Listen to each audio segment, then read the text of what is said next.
Hello everyone, I'm your educator Amit. I'll be teaching you social studies, history, geography, economics and polity. आज के video lecture में हम लोग देखने वाले election process in India.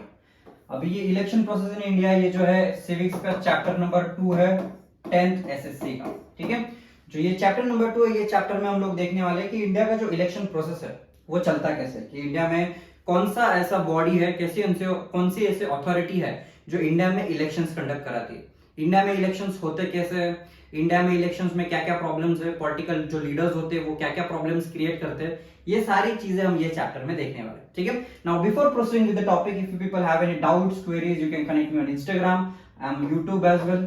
Now let's begin with the topic. जो election process होता है, ये इलेक्शन प्रोसेस किसी भी डेमोक्रेटिक कंट्री के लिए बहुत इंपॉर्टेंट होता है। ऐसी कंट्री जो डेमोक्रेसी है, जहां पे डेमोक्रेटिक सेटअप है, वहां पे इलेक्शन और ऐसा इलेक्शन जो फ्री एंड फेयर हो, ऐसा इलेक्शन होना बहुत जरूरी होता है।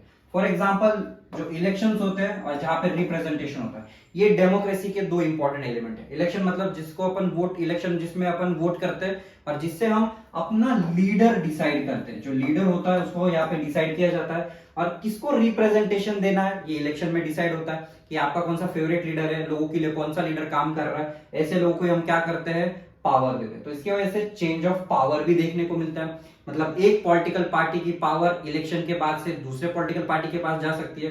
फॉर एग्जांपल अगर पहले कांग्रेस की गवर्नमेंट थी तो उसके बाद बीजेपी का गवर्नमेंट आ गया, तो ये चेंज कैसे हुआ? ये चेंज होता है बिकॉज ऑफ इलेक्शन। इलेक्शन में मतलब जो लीडर को, जो पॉलिटिकल पार्टीज के ज्यादा मेंबर्स को हम वोट देते हैं, वो ये पॉलिटिकल पार्टी अपना गवर्नमेंट बनाती है। तो ये जो इलेक्शन प्रोसेस है वो किसी भी डेमोक्रेटिक कंट्री के लिए बहुत इंपॉर्टेंट रहेगा। अभी कोई भी गवर्नमेंट फॉर एग्जांपल आता है, फॉर एग्जांपल अगर कांग्रेस गवर्नमेंट आ रही, तो कांग्रेस गवर्नमेंट का अंडरस्टैंडिंग अलग है, कांग्रेस गवर्नमेंट का जो इंटरेस्ट होता है वो अलग होता है, उनका वोटिंग का ग्रुप भी अलग होता है। तो एक अगर गवर्नमेंट आ रही है, एक पॉलिटिकल पार्टी का अगर गवर्नमेंट आ रहा है, तो उसके डिसीजंस अलग होंगे। कांग्रेस जो डिसीजंस लेगी वो अलग होगा, बीजेपी जो डिसीजंस लेगी वो अलग होंगे। तो ये सोसाइटी को भी चेंज करने का काम करता है। इलेक्शन जो है, इलेक्शन की वजह से अलग अलग पॉलिटिकल पार्टीज गवर्नमेंट में आती है, उनके पास पावर आती है, तो वो अलग अलग सोसाइटी को चेंज करते हैं, उनके ओपिनियन भी अलग अलग होते हैं। ठीक है, तो इलेक्शन जो है ये क्या रहेगा, बहुत इंपॉर्टेंट एक कंपोनेंट रहेगा डेमोक्रेसी के लिए। तो इसीलिए जो इलेक्शन है ये फ्री एंड फेयर होना सबसे ज्यादा जरूरी है। मतलब इलेक्शन में कोई फ्रॉड नहीं होना चाहिए, कोई भी आदमी ने या कोई भी पॉलिटिशियन ने गलत मींस इस्तेमाल करके पावर में नहीं आना चाहिए। और इसमें भी जो इलेक्शन प्रोसेस चल रहा है या इलेक्शन प्रोसेस हो रहा है, उसके लिए एक ऐसा अथॉरिटी होना चाहिए जो इलेक्शन की प्रोसेस को फ्री एंड फेयर कंडक्ट करा। मतलब एक ऐसा ऑर्गेनाइजेशन होना चाहिए या ऐसी एक अथॉरिटी होनी चाहिए जो एक इलेक्शन प्रोसेस को चलाए या इलेक्शन प्रोसेस कंडक्ट करे। तो ये इलेक्शन प्रोसेस कंडक्ट के लिए इंडिया में कौन है? Election commission of India. अब ये जो इलेक्शन कमीशन ऑफ इंडिया है, ये इंडिया में इलेक्शंस कंडक्ट कराती है। इंडिया में जो भी इलेक्शंस होते हैं ये election commission of India conduct करती है, कि पूरा प्लान बनाना कि कौन से इलेक्शंस कहाँ पे होंगे, लोकसभा के इलेक्शंस कैसे होंगे, कौन से सिटी में कब इलेक्शंस होंगे, ये सारा डिसीजन कौन लेता है? Election commission of India. अब ये जो इलेक्शन कमीशन ऑफ इंडिया, ये स्टेट लेवल का भी अलग इलेक्शन कमीशन होता है। ठीक है, तो यहाँ पे जो इलेक्शन कमीशन ऑफ इंडिया का प्रोसेस क्या क्या है या क्या क्या काम है उनके, इलेक्शन की डेट से लेके इलेक्शन के रिजल्ट तक का पूरा काम जो होता है ये कौन देखता है? Election commission of India. और यही जो इलेक्शन कमीशन ऑफ इंडिया जो है ये एक डेमोक्रेटिक सेटअप का एक इनसेपरेबल पार्ट है। मतलब democracy election commission of India के बिना अधूरी है, ऐसा आप बोल सकते हो। अभी इलेक्शन कमीशन ऑफ इंडिया में क्या क्या होता है? इंडिया में अगर इंडिया की बात करें इलेक्शन कमीशन ऑफ इंडिया की, तो ये कॉन्स्टिट्यूशन में आर्टिकल 324 में इलेक्शन कमीशन ऑफ इंडिया को एक ऑटोनोमस बॉडी बोला गया। ऑटोनोमस का क्या मतलब होता है? ऑटोनोमस मतलब अपने डिसीजंस खुद लेने वाला एक ऐसा बॉडी है जो अपने डिसीजंस खुद लेता है। इसको क्या बोला जा रहा है? Election commission of India. मतलब इलेक्शन कमीशन ऑफ इंडिया अपने जितने भी डिसीजंस है ये डिसीजंस खुद लेते हैं। मतलब इसमें ये डिसीजंस में वो ना प्राइम मिनिस्टर को पूछेंगे, ना चीफ मिनिस्टर को पूछेंगे, ना सुप्रीम कोर्ट के जज को पूछेंगे, ना चीफ जस्टिस ऑफ इंडिया को पूछेंगे। ये अपने डिसीजंस होल एंड सोल खुद लेते हैं। किसी के भी बाहर के इंसान का इंटरफेरेंस नहीं होता है, या किसी दूसरे कंट्री के गवर्नमेंट का भी इंटरफेरेंस यहाँ पे इलेक्शन कमीशन में नहीं होता। इलेक्शन कमीशन का जो कमिश्नर होता है वो खुद डिसीजन लेता है, उसको ना नरेंद्र मोदी गवर्नमेंट इन्फ्लुएंस कर सकती है, ना सुप्रीम कोर्ट इन्फ्लुएंस कर सकता है। ठीक है, तो ये क्या है? एक ऑटोनोमस बॉडी। अभी ऑटोनोमस बॉडी में ये कितने मेंबर्स हैं? बस 3 ही लोग होते हैं। एक चीफ इलेक्शन कमिश्नर होता है और 2 अलग कमिश्नर्स होते हैं। ठीक है, तो टोटल कितने लोग हैं? 3 है। अभी ये जो कमिश्नर्स होते हैं, ये इनका अपॉइंटमेंट कौन करता है? President himself. अभी प्रेसिडेंट इनका खुद अपॉइंटमेंट करता है, और इनका जो रिमूवल होता है इट्स नॉट इजी। मतलब किसी भी इलेक्शन कमिश्नर को आप विद शॉर्ट नोटिस उसको उसके काम से नहीं निकाल सकते। उसका जो रिमूवल प्रोसेस है वो बहुत रिजिड है, या उसको इतना इजीली रिमूव नहीं किया जा सकता। The independence of the election commission, there is a separate provision made for the salary expenses of the election commission. मतलब उसका इंडिपेंडेंस या ऑटोनॉमी मेंटेन होने के लिए इलेक्शन कमीशन ऑफ इंडिया के पास काम क्या है? इंडिया में इलेक्शन कंडक्ट कराना। अगर इलेक्शन कमीशन ऑफ इंडिया को अगर कोई प्रॉब्लम फेस करने पड़ रहे हैं तो ये प्रॉब्लम से इलेक्शन पर असर आ सकता है। तो इसलिए जो इलेक्शन कमीशन ऑफ इंडिया है उसको ऑटोनोमस बॉडी तो बनाए कि वो इंडिपेंडेंटली अपने डिसीजन ले। उसकी जो एक्सपेंसेस है उसके लिए भी सेपरेट प्रोविजंस बनाए। मतलब इनकी जो सैलरी होती है कमिश्नर्स की सैलरी, ये सैलरी को भी कोई चेंज नहीं कर सकता। मतलब प्राइम मिनिस्टर भी नहीं चेंज कर सकते या इसको डिस्टर्ब नहीं किया जा सकता। क्योंकि अगर कोई ऐसा कमिश्नर आ गया जो सारे पॉलिटिशियंस को तकलीफ दे रहा है तो वो पॉलिटिशियंस ऑब्वियसली उसका क्या करेंगे? सैलरी कट करने की कोशिश करेंगे या कोई ना कोई प्रॉब्लम क्रिएट करेंगे। तो इसीलिए क्या किया जा रहा है? यहाँ पे full autonomy election commission of India को दी जा रही है। अभी जो पॉलिटिशियन थे, आप लोगों को पता होगा कि इंडिया की हिस्ट्री में एक ही ऐसा इलेक्शन कमिश्नर था जिससे सारे पॉलिटिशियंस डरते थे। उनका नाम है टीएन सेशन। ये आप फोटो में देख सकते हो, ये है टीएन सेशन। ये इलेक्शन कमिश्नर थे और इंडिया के सारे पॉलिटिशियन इनसे डरते थे। इन्होंने जो जो चेंजेस, जो जो रिफॉर्म्स इलेक्शन में, इंडिया के इलेक्शन में लाए थे, जिससे जो पॉलिटिशियन थे इनसे बहुत ज्यादा तंग आ गए थे। ठीक है, इनका नाम है टीएन सेशन।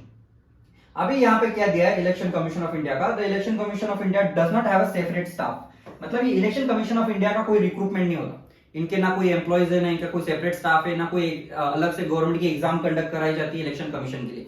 ये जो होता है ये एग्जिस्टिंग गवर्नमेंट का स्टाफ ही यूज करते हैं। जैसे कि जो टीचर्स होते हैं, गवर्नमेंट के जो टीचर्स होते हैं, आप लोगों को पता होगा ड्यूरिंग द इलेक्शंस वही टीचर्स इलेक्शन का काम करते हैं। तो गवर्नमेंट की जो ऑलरेडी एग्जिस्टिंग स्टाफ होता है उनके ये इलेक्शन कमीशन क्या करता है? मदद लेता है, उनको यूज करता है। अभी ये इंफॉर्मेशन आपके टेक्स्ट बुक में दिए हुए, जो सुकुमार सेन थे ये इंडिया के फर्स्ट चीफ इलेक्शन कमिश्नर है, 1921 में बनाए गए थे। ठीक है, तो ये एक इंफॉर्मेशन आपके टेक्स्ट बुक में दी है, ये आप याद कर सकते हो। अभी नेक्स्ट है फंक्शंस ऑफ इलेक्शन कमीशन।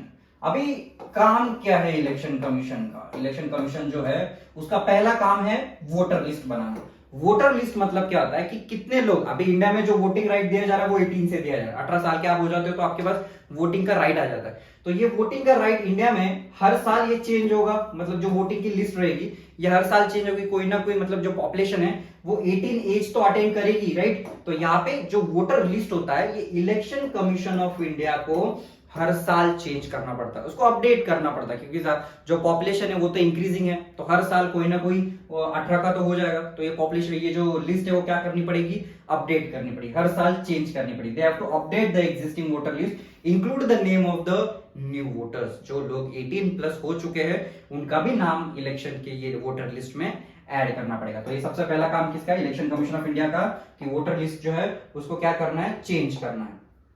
उसके बाद हम देखते हैं कि दूसरा काम क्या है? Decide the time table and programme of the election. अभी जो इलेक्शन है उसका time table election commission of India decide करता है। मतलब फॉर एग्जांपल अगर लोकसभा का इलेक्शन कंडक्ट करना है तो कौन से फेजेस में, कितने फेजेस में और कौन से डेट्स पे इलेक्शन कंडक्ट करनी चाहिए, पूना में इलेक्शन कब होगा, बॉम्बे में इलेक्शन कब होगा, फिर महाराष्ट्र के बाहर के इलेक्शंस कब रखे जाएंगे, कितने फेजेस में वो रखे जाएंगे, ये सारे चीजों का जो टाइम टेबल होता है, ये टाइम टेबल कौन बनाता है? Only election commission of India. तो ये सारी पावर जो है ये इलेक्शन कमीशन ऑफ इंडिया के पास है। अभी नेक्स्ट है scrutiny of the applicants of the candidate. Scrutiny मतलब क्या?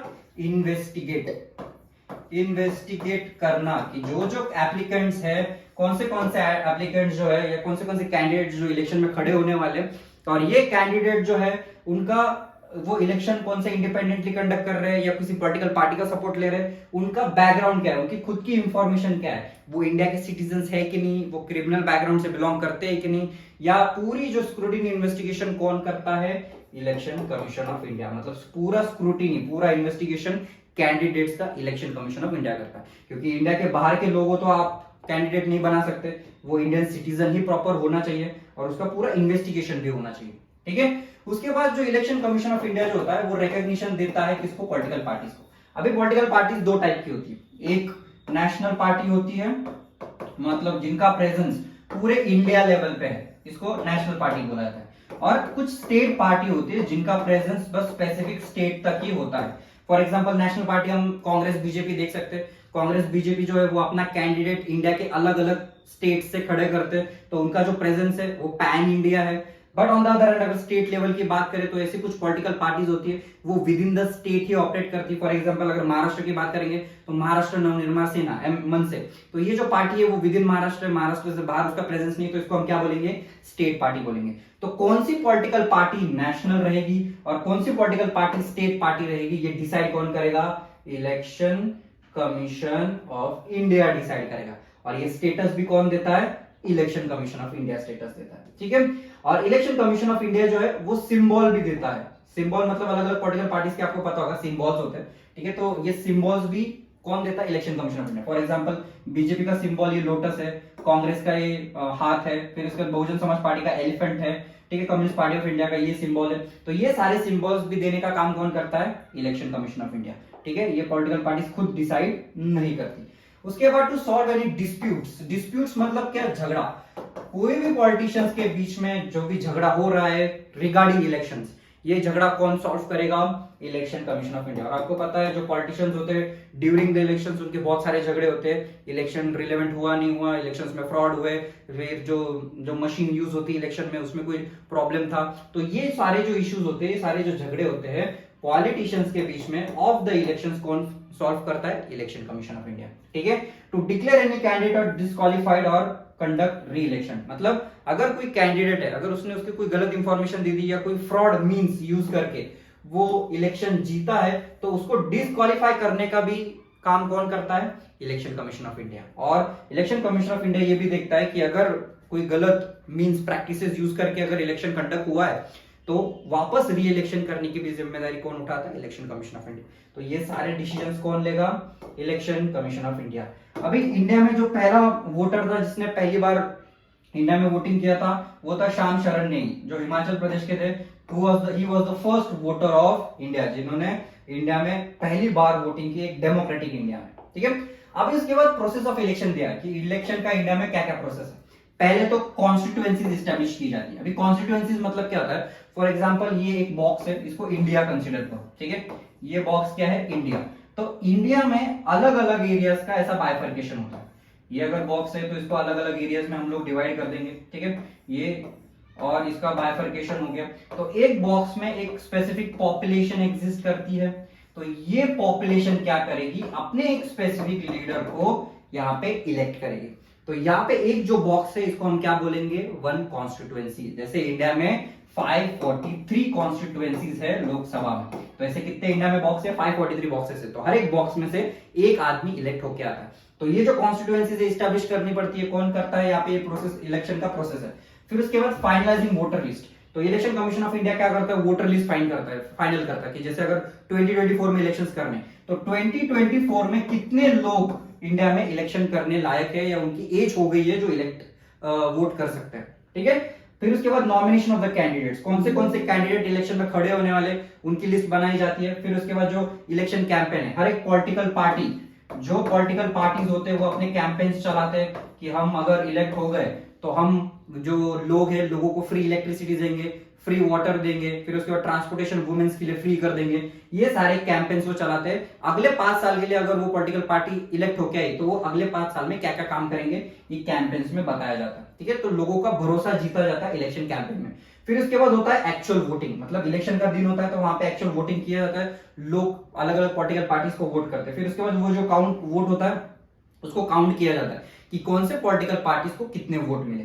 उसके बाद इलेक्शंस का रिजल्ट डिक्लेयर किया जाता है, और रिजल्ट डिक्लेयर करने के बाद अगर कोई उसमें गलती है, कोई फ्रॉड है, कोई झगड़ा है, तो वो झगड़ा सॉल्व किया जाता है। तो ये पूरा जो प्रोसेस है ये किसका है, इलेक्शन का, प्रोसेस ऑफ इलेक्शन। इंडिया में ये इलेक्शन ऐसे किए जाते हैं, ठीक है। अभी नेक्स्ट है डिलिमिटेशन कमीशन। अभी डिलिमिटेशन कमीशन क्या होता है कि इंडिया में जो मैंने जैसे बताया कि कॉन्स्टिट्यूएंसीज है, जो बॉक्स होता है इसमें भी इंडिया में अलग अलग बॉक्सेस है। तो एक बॉक्स में से एक लीडर को इलेक्ट किया जाता है, इसको हम कॉन्स्टिट्यूएंसी बोलते हैं। क्या बोलते हैं, कॉन्स्टिट्यूएंसी। अभी ये जो कॉन्स्टिट्यूएंसी होती है, ये कॉन्स्टिट्यूएंसी बनाने का काम कौन करता है, delimitation commission. Delimitation commission time to time जैसे एक स्पेसिफिक बॉक्स का पॉपुलेशन जैसे बढ़ता जाता है तो जैसे पॉपुलेशन बढ़ेगा वैसे रिप्रेजेंटेशन भी बढ़ाना पड़ेगा, ठीक है। तो ये रिप्रेजेंटेशन के लिए ये डिलिमिटेशन कमीशन क्या करता है, टाइम टू टाइम इंडिया में कॉन्स्टिट्यूएंसीज को रीऑर्गेनाइज करने का काम करता है, ठीक है। अभी नेक्स्ट है मॉरल कोड ऑफ कंडक्ट या कोड ऑफ कंडक्ट भी बोला जाता है। कोड ऑफ कंडक्ट बेसिकली क्या होता है, रूल्स होते हैं, रूल्स फॉर इलेक्शन ऐसा बोल सकते हो कि इलेक्शन कैसा कंडक्ट करना चाहिए, पॉलिटिकल पार्टीज ने कैसा रहना चाहिए, पॉलिटिकल पार्टीज ने या उनके मेंबर्स ने कैसे रूल्स रेगुलेशंस फॉलो करने चाहिए, ये दिया जाता है कोड ऑफ कंडक्ट में, ठीक है। अभी ये कोड ऑफ कंडक्ट जो है ये रूल्स डिफाइन करता है, स्पेसिफाई करता है। ये रूल्स कौन देता है, election commission of India. Election commission of India को पता है कि इंडिया के जो पॉलिटिशियंस है, कुछ पॉलिटिशियंस ज्यादा बदमाश है, कुछ पॉलिटिशियंस फ्रॉड है, तो कोई भी मींस यूज करके, कोई भी फ्रॉड करके वो यहाँ पे पावर गेन कर सकते हैं या इलेक्शन जीत सकते हैं, ठीक है। तो ये नहीं होना चाहिए, इसलिए इलेक्शन कमीशन ऑफ इंडिया क्या करता है, कुछ रूल्स रेगुलेशंस देता है, वो रूल्स और रेगुलेशंस के हिसाब से आपको काम करना पड़ता है। फॉर एग्जाम्पल आप लोग देख सकते हो आजकल के इलेक्शंस में चीजें बेची जाती है, चीजें दी जाती है लोगों को। फॉर एग्जाम्पल अगर आपको वोट चाहिए किसी से तो आप उसको टीवी दे देते हो, फ्रिज दे देते हो, किचन की अलग अलग चीजें दे देते हो, ठीक है, या दारू की बोतल ही दे देते हो जिससे वो वोट करे। तो ये गरीब लोगों के साथ जो poor section of the society है उनको लालच देके यहाँ पे उनसे क्या किया जाता है, वोट लिया जाता है, ठीक है। तो ये ना हो इसलिए क्या करता है इलेक्शन कमीशन ऑफ इंडिया, कुछ रूल्स फ्रेम करता है। आप लोगों ने देखा होगा कभी भी इलेक्शंस होते हैं वो संडे को होते हैं, कब होते हैं, मेजोरिटी संडे को होते हैं। अगर संडे को नहीं हो रहे, ड्यूरिंग द वीकडेज हो रहे, तो उस दिन कंपलसरी हॉलीडे देना पड़ता है, ठीक है, ये हॉलीडे देना पड़ता है। अभी संडे को होता है, अभी इलेक्शन जो होते हैं वो मेजोरिटी गवर्नमेंट स्कूल्स में ही होते हैं, इलेक्शन कंडक्ट किए जाते हैं, वहां पे पूरी सिक्योरिटी रखी जाती है, पुलिस ऑफिसर्स वगैरह उनको वहां पे स्टेशन किया जाता है। और ये संडे के दिन पे जो एरिया जहां पे इलेक्शन हो रहे वहां पे ड्राई डे रखा जाता है। ड्राई डे मतलब वहां पे दारू बेचना मना होता है। क्यों? बिकॉज ये इलेक्शन में पॉलिटिशियन जो है वो दारू देके वोट लोगों से खरीद सकते हैं, ठीक है। और ड्यूरिंग द इलेक्शन आपने देखा होगा कि पुलिस की चेकिंग बढ़ जाती है, जो कार्स है वो चेक किए जाते हैं, क्योंकि पैसा एक जगह से दूसरी जगह लेके जाया जाता है कि नहीं वो देखा जाता है, क्योंकि पॉलिटिशियन जो होते हैं वो पैसा देके भी क्या करते हैं, वोट खरीद लेते हैं। कुछ चीजें देके वोट खरीदा जाता है, टीवी दिया जाता है, तुमको फ्रिज दिया जाता है। तो ये सारी चीजें ये लोगों को लालच देके पॉलिटिशियंस क्या करते हैं, तुम्हारा वोट लेते हैं, ठीक है। तो ये मॉरल कोड ऑफ कंडक्ट जो है ये स्पेसिफाई करता है कि ये सारे फ्रॉड वाली चीजें ना हो। ऑन द अदर हैंड जो मॉरल कोड ऑफ कंडक्ट है ये भी मेंशन करता है कि जो कैंपेन है वो कैंपेन भी फेयर होना चाहिए। मतलब ऐसा नहीं कि आप कोई भी लीडर है उसकी बदनामी कर रहे हो और अपने पॉलिटिकल पार्टी का नाम बड़ा कर रहे हो। तो ये भी चीजें यहाँ पे जो मॉरल कोड ऑफ कंडक्ट है वो मेंटेन करता है। अभी चैलेंजेस क्या क्या है, what are the challenges for election in India, free and fair election conduct करने के लिए क्या क्या चैलेंजेस होते हैं। अभी जैसे इंडिया का, तो आप अगर साइज देखोगे कि इंडिया का साइज ज्यादा है, और साइज से इंडिया का पॉपुलेशन की बात हो रही है, इंडिया का पॉपुलेशन बहुत ज्यादा है, तो जहां पे पॉपुलेशन ज्यादा होगी तो वहां पे कोई भी टास्क बहुत ज्यादा चैलेंजिंग होगा, क्योंकि जितने ज्यादा लोग होंगे उनको मैनेज करना या इलेक्शन प्रोसेस इंडिया में कंडक्ट करना ये थोड़ा डिफिकल्ट हो जाता है। तो यहाँ पे जो मिसयूज ऑफ मनी है ये सबसे ज्यादा देखा जाता है, क्योंकि पॉपुलेशन ज्यादा है। इंडिया में जो पॉपुलेशन है वो इलिटरेट ज्यादा है। इलिटरेट मतलब कम पढ़े लिखे लोग हैं, गरीब जनता जो है, गरीब पॉपुलेशन जो है ज्यादा एग्जिस्ट करती है। तो जो गरीब लोग जो है वो पैसे से बहुत जल्दी इन्फ्लुएंस हो जाते हैं। उनको पैसे दे दो, उनको चीजें दे दो, एक दारू की बोतल दे दो, तो उससे भी वो अपना वोट बेचने पे क्या हो जाते हैं, राजी हो जाते हैं। तो यहाँ पे इसका जो फायदा होता है वो कौन लेता है, पॉलिटिशियंस लेते हैं। ऑन द अदर हैंड और एक प्रॉब्लम क्या हो रहा है यहाँ पे, चैलेंजेस इंडिया के इलेक्शन प्रोसेस में क्या है कि एक क्रिमिनल बैकग्राउंड के जो कैंडिडेट्स होते हैं, क्रिमिनल बैकग्राउंड के जो लोग हैं वो भी पॉलिटिक्स में एंटर कर रहे हैं। फॉर एग्जांपल यहाँ पे दो एग्जांपल दिए, एक मुख्तार अंसारी है, ये एक पहले गैंगस्टर थे, गैंगस्टर टर्न पॉलिटिशियंस है, मतलब पहले गैंगस्टर थे यूपी में और उसके बाद वो क्या है, पॉलिटिशियन बने। तो ये ऐसे जो गैंगस्टर लोग होते हैं वो क्या करते हैं, उनका फियर, उनका जो दबदबा है, ठीक है, वो यूज करके, उनका जो स्टेटस है वो यूज करके वो लोगों को धमका के, डरा धमका के अपना वोट छीनते हैं। ऑन द अदर हैंड और एक एग्जांपल दिया प्रज्ञा सिंह ठाकुर का, जो मालेगांव बॉम्ब ब्लास्ट था उसमें जो केस रन किया गया, यहाँ पे ये अक्यूज थी, ठीक है। तो बॉम्ब ब्लास्ट में ये इन्वॉल्व थी, ये भी क्या है, मेंबर ऑफ पार्लियामेंट है, भोपाल कॉन्स्टिट्यूएंसी से वो जीत के आई है। तो ऐसे जो पॉलिटिशियंस होते हैं उनकी वजह से क्या होता है, क्रिमिनलाइजेशन ऑफ पॉलिटिक्स हो रहा है। मतलब ऐसे लोग जो क्रिमिनल बैकग्राउंड के हैं वो ही अपने लॉस बनाने का काम कर रहे हैं, ठीक है। तो ये जो है किसी भी डेमोक्रेसी के लिए बहुत हार्मफुल होता है। अभी यहाँ पे डेमोक्रेसी में एक फ्री एनवायरनमेंट होना चाहिए। अभी बहुत सारे चैलेंज क्या होते हैं, वायलेंस ड्यूरिंग इलेक्शन। मतलब ये जो पॉलिटिशियंस होते हैं ये क्या करते हैं, कास्टिज्म का नाम यूज करके, वायलेंस क्रिएट करके ये इलेक्शंस को भड़काने का या लोगों का माइंडसेट चेंज करने का काम करते हैं, ठीक है। और यहाँ पे इलेक्शन में और एक प्रॉब्लम क्या है कि जो लीडर्स होते हैं ये टिकट्स किसको देते हैं, अपने रिलेटिव्स को ही देते हैं। फॉर एग्जाम्पल आपने देखा होगा, कांग्रेस का भी देखा होगा, बहुत सारे पॉलिटिकल पार्टीज ऐसे होते हैं, पिताजी अगर एमपी एमएलए है तो उसका बेटा भी एमपी एमएलए ही होता है। मतलब फैमिली मोनोपोली अगर चल रही है पॉलिटिक्स में, मतलब यहाँ पे जो पिताजी है वो एमपी एमएलए, उनका बेटा भी एमपी एमएलए बनते जा रहा है, तो बाकी जो कॉमन मैन है इनको इक्वल रिप्रेजेंटेशन नहीं मिलता। फॉर एग्जाम्पल आप लोग देख सकते हो कि फैमिली का अगर डायनेस्टिक फैमिली ट्री आपको देखना है कि पॉलिटिक्स में कैसे है, पहले नेहरू जी थे, फिर इसके बाद इंदिरा गांधी थी, इंदिरा गांधी के जो राजीव गांधी जो बेटे थे जिन्होंने सोनिया गांधी से शादी की, उनके वापस जो राहुल गांधी है और प्रियंका गांधी है, ये आज तक पॉलिटिक्स में है। मतलब ये जो फैमिली से ही ये जो पॉलिटिक्स रन हो रहा है, पूरा पॉलिटिकल पार्टी जो है वो फैमिली के हिसाब से चल रहा है। तो यहाँ पे जो पॉलिटिक्स है या जो डेमोक्रेसी है, कहीं तो भी डेमोक्रेसी पीछे रहती है, स्ट्रेंथन नहीं हो पाती, ठीक है। तो यहाँ पे जो लोग है, कॉमन मैन है, इनको भी क्या मिलना चाहिए, इक्वल रिप्रेजेंटेशन मिलना चाहिए। ऐसा नहीं कि जो एक फैमिली है उनका ही अगर पॉलिटिकल रिप्रेजेंटेशन चलते आ रहा है तो बाकी लोगों को भी इक्वल रिप्रेजेंटेशन मिलना चाहिए। तो इसीलिए हम इलेक्टोरल रिफॉर्म्स की बात करते हैं। रिफॉर्म्स मतलब क्या, चेंजेस। तो कुछ इलेक्टोरल चेंजेस या इलेक्शन में कुछ चेंजेस लाने की जरूरत है। तो क्या चेंजेस लाएंगे, अभी जो इलेक्शन होती है ये कंटिन्यूअस प्रोसेस है। इलेक्शन जो है ये कंटिन्यूअस प्रोसेस है, मतलब हर बार इलेक्शन चलता रहता है, ये भी कंटिन्यूअस प्रोसेस है, सोसाइटी भी चेंज होती रहती है। Electoral process becomes reliable if election process gets improve. मतलब जो इलेक्शन प्रोसेस है ये रिलायबल या ट्रस्ट वर्दी, हम भरोसा कब कर सकते हैं इलेक्शन पे, जब ये इलेक्शन फ्री एंड फेयर हो रहे हैं या उसमें कुछ इंप्रूवमेंट होते जा रही है। तो क्या इलेक्शन में आप इंप्रूवमेंट कर सकते हो, क्या चेंजेस आपको चाहिए इलेक्शन में। पहली बात तो जो इलेक्शन है उसमें जो वुमेन है उनको रिप्रेजेंटेशन मिलना चाहिए। जो वुमेन है, आज आप देख सकते हो लोकसभा में भी, लोकसभा में सबसे ज्यादा जो मेंबर्स है वो मेल देखे जा रहे हैं, ठीक है। एमपीज जो है वो मेल है, फीमेल एमपीज बहुत कम है, ठीक है। और उसके बाद इनको 50% रिजर्वेशन एटलीस्ट देना चाहिए, ऐसा आप चेंज ला सकते हो इलेक्शन में। ऑन द अदर हैंड जो भी लोग क्रिमिनल बैकग्राउंड से है, ऐसे लोग जिनके पीछे केसेस चल रहे, क्रिमिनल केसेस चल रहे, रेप केसेस चल रहे, ऐसे कैंडिडेट्स को आप टिकट ही ना दो या उनको इलेक्शन में खड़े ही ना होने दो, ठीक है। उसके बाद the government should take care of the election expenses. मतलब इलेक्शन के टाइम पे जो भी खर्चा हो रहा है, जो भी पैसे इलेक्शन में लग रहे हैं, ये इलेक्शन के पैसे हर एक पॉलिटिकल पार्टी के किसने देने चाहिए, गवर्नमेंट ऑफ इंडिया ने देने चाहिए। क्यों गवर्नमेंट ऑफ इंडिया ने देने चाहिए, क्या फायदा गवर्नमेंट ऑफ इंडिया को होगा।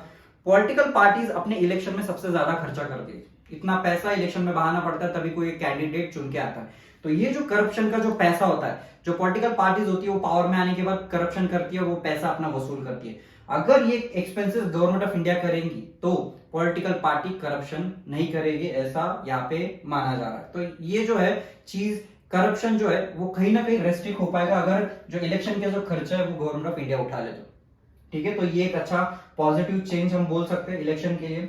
अभी नेक्स्ट जो इलेक्शन है यहाँ पे आप लोग देख सकते हो, पहले बैलेट ये यूज किया जाता था इलेक्शन के लिए, इसमें आप चिट्ठी डालते थे। ऑन द अदर हैंड यहाँ पे एक मशीन इंट्रोड्यूस किया जा रहा है जहां पे आप बटन प्रेस करके आप अपने पॉलिटिकल पार्टी को वोट दे सकते हैं। ये मशीन को बोला था ईवीएम, इलेक्ट्रॉनिक वोटिंग मशीन। अभी ये जो मशीन होती है, ये मशीन की वजह से बहुत ज्यादा पेपर और जो ट्री कटिंग है वो सेव हुआ है, ठीक है। जो पेपर जो यूज होता है इलेक्शन प्रोसेस में और जो ट्रीज को सेव करने के लिए ये बहुत अच्छा इनिशिएटिव था। उसके बाद जो नोटा ऑप्शन यहाँ पे इंट्रोड्यूस किया गया, नोटा मतलब नन ऑफ द अबव, मतलब अगर अलग अलग कैंडिडेट्स है, अलग अलग पॉलिटिकल पार्टीज के, तो यहाँ पे लास्ट में एक नोटा का ऑप्शन होता है। नोटा का ऑप्शन मतलब ऊपर की जितने भी कैंडिडेट्स है, आपको अगर वो पसंद नहीं है तो यहाँ पे अगर नोटा का वोटिंग अगर बढ़ जाता है तो ये कैंडिडेट्स को अगले इलेक्शंस में खड़ा नहीं होने देते या उनको प्रॉब्लम्स होते हैं।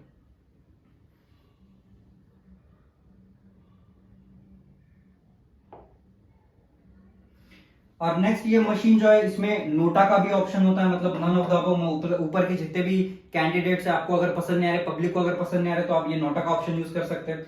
उसके बाद ये जो वीवीपैट है, ये वीवीपैट का भी ऑप्शन यहाँ पे देखने को मिलेगा आपको। ये मशीन जो है यहाँ पे इसको वीवीपैट बोला जाता है, ये वीवीपैट है। वीवीपैट जो है ये एक इनिशिएटिव था, इसमें जो वोटर है वो कंफर्म कर सकता है कि वो उसने कौन से मेंबर को या कौन से कैंडिडेट को अपना वोट दिया है, वो अपना कंफर्म कर सकता है। क्योंकि मशीन्स में भी बहुत सारे ऐसे कंट्रोवर्सीज आ रही थी कि मशीन को में कुछ गड़बड़ी की जा सकती है, मशीन में वोटिंग चेंज कराया जा सकता है। बीजेपी कांग्रेस का हर बार का ये झगड़ा या इशू ये होता है। तो यहाँ पे ये वीवीपैट जो मशीन है उसमें आप ये जो फोटो है वो देख सकते हो कि आपने कौन से पार्टी को वोट किया है। तो ये जो मशीन है यहाँ पे इलेक्शन में यूज की जाती है, इलेक्शन प्रोसेस में। अभी कुछ इलेक्शंस के बारे में देखते हैं। 3 टाइप के इलेक्शंस होते हैं, एक जनरल इलेक्शन, एक मिड टर्म इलेक्शन और एक बाई इलेक्शन। जनरल इलेक्शन मतलब जो 5 साल में एक बार होते हैं, जो अपना टेन्योर होता है 5 इयर्स का लोकसभा के इलेक्शंस का, उसको जनरल इलेक्शन बोला जाता है। मिड टर्म इलेक्शन मतलब क्या, ऐसी कोई सरकार जो कोalition गवर्नमेंट से बनी है, तो वो अगर सपोर्ट निकाल देते तो सरकार जब गिर जाती है तो वापस नए इलेक्शंस कंडक्ट कराने पड़ते हैं, अगर कोई दूसरा कोalition गवर्नमेंट नहीं बन रहा है तो। और बाय इलेक्शन मतलब कोई जो कैंडिडेट है, कोई एमपी एमएलए, उसकी डेथ हो जाती है, तो ठीक है, तो ऐसे केसेस में वापस नए इलेक्शंस कंडक्ट कराए जाते हैं, इसको बोला जाता है बाय इलेक्शंस। ठीक है, that's all for today's lecture. If you people have any doubts, queries, you can connect me on Instagram. I'm on YouTube as well. ठीक है, I'm on Instagram, I'm on YouTube as well. ठीक है, next lecture में मिलते हैं, bye bye.